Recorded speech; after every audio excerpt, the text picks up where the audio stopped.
যে ব্যর্থ হয় না সে কখনো সফলও হয় না। মানব জীবনে সফল যেন এক উজ্জ্বল সূর্য, যার আলো সবাই দেখতে চায়, কিন্তু এই সূর্য পর্যন্ত পৌঁছাতে গেলে অন্ধকার, কাটা, ঝড় আর হতাশার পথ পেরোতে হয়। অনেকেই ভাবেন সাফল্য মানে সোজা পথে চলা, ভুল না করা, সবসময় জেতা, অথচ বাস্তবতা হলো সফলতার সবচেয়ে বড় পাঠশালা হলো ব্যর্থতা। তাই বলা হয় যে ব্যর্থ না হয় সে কখনোই সফল হয় না। জীবনের প্রতিটি অধ্যায়ে আমরা ব্যর্থতা অনুভব করি। পরীক্ষায় ফেল, চাকরির ইন্টারভিউয়ে না হওয়া, ব্যবসায় লোকসান, এইসব তো ব্যর্থতা। কিন্তু যে মানুষগুলো এসব ব্যর্থতার পর থেমে না গিয়ে বারবার উঠে দাঁড়িয়েছে, চেষ্টা করে গেছে, ইতিহাসে তাদের নাম লেখা হয়েছে। থমাস এডিসন যদি 1000 বার ব্যর্থ হয়ে লজ্জায় পিছিয়ে যেতেন, তাহলে আজ পৃথিবী আলোয় আলোকিত হতো না। তিনিই বলেছেন, আমি ব্যর্থ হইনি, আমি 1000টি পদ্ধতি শিখেছি যা কাজ করেনি। ব্যর্থতা আমাদের শেখায় ধৈর্য,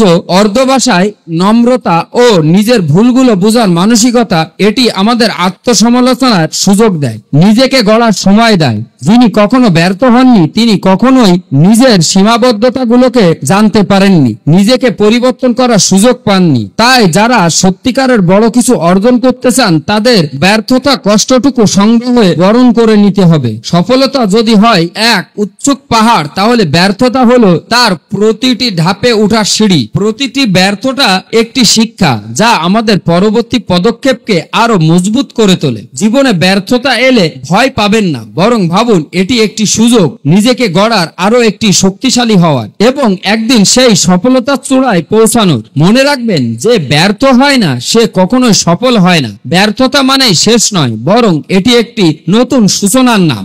যে ব্যর্থ হয় না সে কখনো সফলও হয় না। মানব জীবনে সফল যেন এক উজ্জ্বল সূর্য, যার আলো সবাই দেখতে চায়, কিন্তু এই সূর্য পর্যন্ত পৌঁছাতে গেলে অন্ধকার, কাটা, ঝড় আর হতাশার পথ পেরোতে হয়। অনেকেই ভাবেন সাফল্য মানে সোজা পথে চলা, ভুল না করা, সবসময় জেতা, অথচ বাস্তবতা হলো সফলতার সবচেয়ে বড় পাঠশালা হলো ব্যর্থতা। তাই বলা হয় যে ব্যর্থ না হয় সে কখনোই সফল হয় না। জীবনের প্রতিটি অধ্যায়ে আমরা ব্যর্থতা অনুভব করি। পরীক্ষায় ফেল, চাকরির ইন্টারভিউয়ে না হওয়া, ব্যবসায় লোকসান, এইসব তো ব্যর্থতা। কিন্তু যে মানুষগুলো এসব ব্যর্থতার পর থেমে না গিয়ে বারবার উঠে দাঁড়িয়েছে, চেষ্টা করে গেছে, ইতিহাসে তাদের নাম লেখা হয়েছে। থমাস এডিসন যদি 1000 বার ব্যর্থ হয়ে লজ্জায় পিছিয়ে যেতেন, তাহলে আজ পৃথিবী আলোয় আলোকিত হতো না। তিনিই বলেছেন, আমি ব্যর্থ হইনি, আমি 1000টি পদ্ধতি শিখেছি যা কাজ করেনি। ব্যর্থতা আমাদের শেখায় ধৈর্য,